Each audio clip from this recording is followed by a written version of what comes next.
這是遊戲裡的 AK12，而這是现實中的。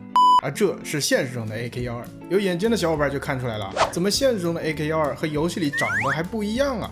沒錯，開頭遊戲裡的是現役的 AK12，而現實中的這把是最早的 AK12，而且已經涼透了。那麼問題就來了，老款 AK12到底發生了啥？怎麼說沒就沒了？現役的和老款的又是什麼關係呢？大家好，我是咕咕米老板，這期咱們就來聊聊 AK12這把槍是怎麼死了又活，最後一步步混成俄軍新一代制式步槍的。要聊 AK12，得先回到2011年，當時造 AK 的伊热夫斯克工厂，也就是老伊茲马什啊，正窮得叮當響，都快破產。造 AK 的工厂快破產了，你敢信？怎麼會混得這麼慘啊？還不是因為蘇聯的遺產給俄軍留了好幾百萬支 AK 的庫存，多到俄軍的高層直接公開放話，說咱們倉庫裡的槍太多了，10年都不用買新槍了。這話對一個槍廠來說是致命的打擊。然而就在伊茲马什快破產的節骨眼上，俄軍突然要搞一套 Ratnik 勇士未来单兵系统的竞标。這套勇士系統意在整合偵察、武器控制、数據通讯、導航及生命防護等5大核心功能。簡單點說啊，就是把士兵改造成現代化的戰術節點，除了現代常規的紅點、夜視儀、激光指示器以外，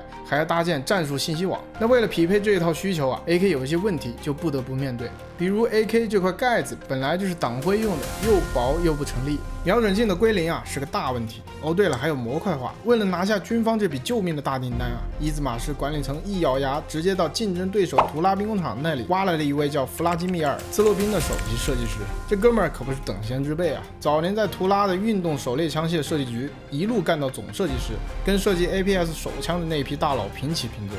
2011年他一來到伊熱夫斯克啊，就直接掀了桌子，把 AK 祖傳的設計邏輯幾乎全推翻了，就留了個常形成導氣的底。經過1年的設計，2012年他掏出了一把驚掉所有人下巴的初代原型槍，就咱這一期的主角 AK12。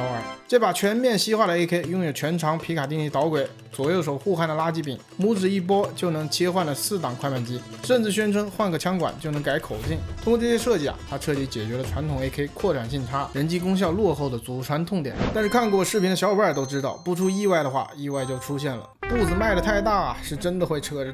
在接下來的軍方暴力測試裡，這把紙面數據優秀的未來步槍直接拉了個大的。跌落測試，機匣當場彎給你看，劇烈運動脆弱的隨動垃圾柄直接就斷掉了。最離譜的是那個為了裝導軌搞出來的超長機匣蓋，開火的時候導氣管一發熱，前端熱脹冷縮，裝在上面的瞄具當場失去夢想，歸零精度碎了一地。更要命的是，因為內部零件通用率不到1成，全得重做，加工精度要求也極高。這槍的單支造價直接飆到了老款 74M 的5-6倍。2015年，俄軍大佬看完國家測試報告，反手就是一個拒收。問題這麼多，還這麼貴，你們廠自己掏錢慢慢改去吧，改好了再來啊！伊茲馬什還等着靠這一單翻身呢，這不纯純給判了嗎？到這裡啊 ，AK12基本就算是涼透了。阿偉已經死了，你挑的嗎，偶像？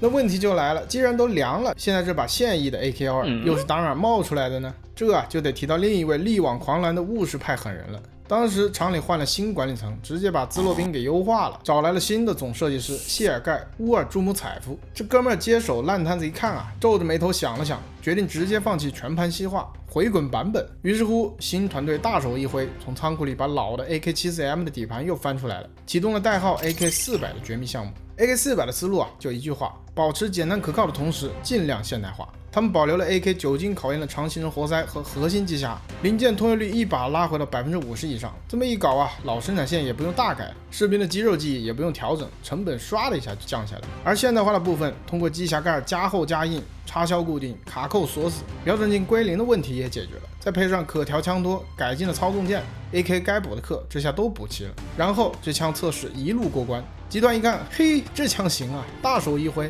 把 AK400這名字一抹，直接改叫 AK12，接上了之前那份軍方的合同。那個已經死掉的名字，就這樣被安在了一把全新的槍身上。不過在最終定型前 ，AK12遇到了他這輩子最強悍的宿敌 A545突擊步槍。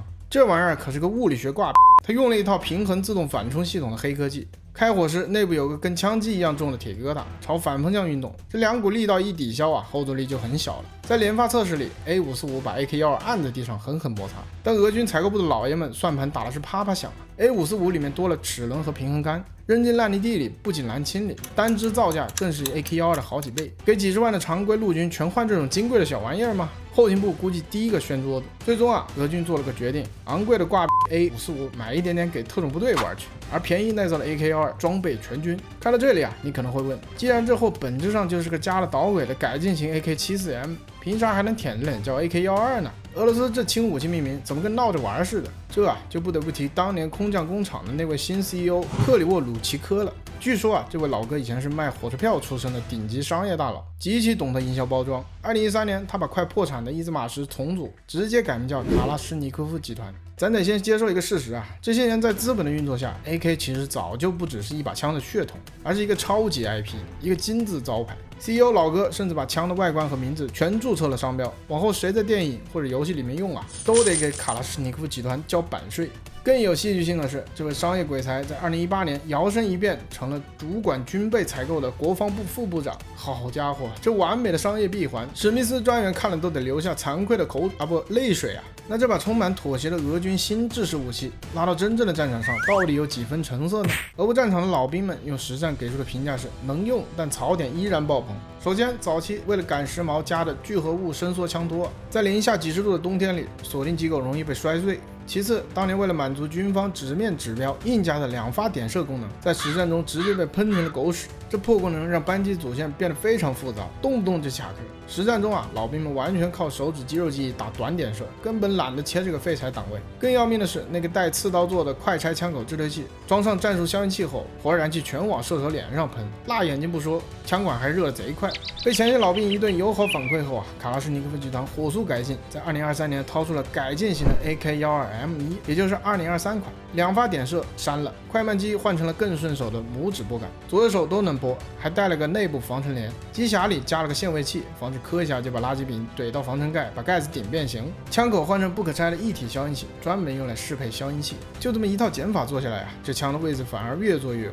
2024年，它被俄羅斯內務部和國民禁衛隊收編了。與此同時啊，這槍的衍生型號也在不斷的豐富，比如2018年出的7.62口徑的 AK15，專門做外貿的 AK19，還給空降兵和巷戰用的 AK12K 短突版本，輕機槍版的 RPK16，以及發射.308口徑的 AK308，算是從一把槍啊熬成了全家桶。那聊了這麼多，這槍型號改来改去，咱們普通玩家在遊戲裡怎麼能夠一眼分辨出誰是老款誰是現役呢？個人有個小技巧分享給大家，純圖一樂啊，那就是看垃圾餅和快慢機。如果你在遊戏裡看到快慢機在握把上方可以用拇指波動的，那大概率是兹罗宾那款初代原型。而如果你看到的快慢机還是 AK 祖傳大波片啊，那這就是现役款。比如在三角洲裡的 AK12就是现役款，而彩虹6號裡的那把更接近早期的原型槍。不過啊，也有直接把這槍的2段槍身給做到設定中的遊戏，比如少女前線中的 AK2就有過這樣死而復生的經歷。而時間線來了10年後，克萊達也就是 AK12終於在燒錢2中登場了。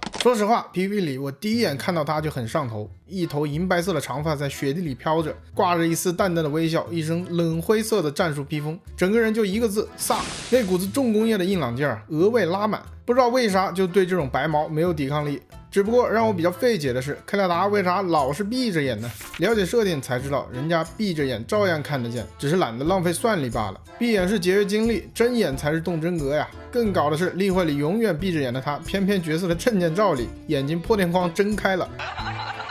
再聯想到 PV 裡他閉着眼飆車的漂移場景啊，這些梗圖我第一次看到就沒繃住，看上去像樂子人，實際上他還真是。在劇情裡，克萊達經常會調戲和捉弄其他人，比如調侃威瑪西娜的斷罪者塗裝太醜，或者在指揮官洗白白的時候找理由來騷擾指揮官。不過別看他表面上沒個正經樣子，其實他的實力和顏值成正比，腦力戰力雙雙在線的。在1代中，克萊達是精英武力小隊的隊長，格里芬正面戰場的尖刀，生來就是台軍用兵器。為了贏啊，他能冷靜到犧牲自己，犧牲隊友。他的手下有 AN94、RPK16、AK15一票能打的隊友，而他則是這群狼的頭狼。只是後來在一場惡戰裡，他的身體報廢，心智一度被封存，是隊友把他的意識挪進了眼前這具新身體，才有了2代的歸來。這點跟現實中的 AK12的涅槃重生也是呼應上了，這才有了我前面提到的2段槍身的設定。好了，那麼這期就先聊到這。你喜歡哪個版本的 AK12呢？如果你是指揮官啊，敢坐這位閉眼司機開的車嗎？歡迎在評論區聊聊啊！如果喜歡這期的內容，記得幫我們點讚、關注、轉發支持一下。下期啊，咱們接着聊俄羅斯的 SVCH。我是顧敏老闆，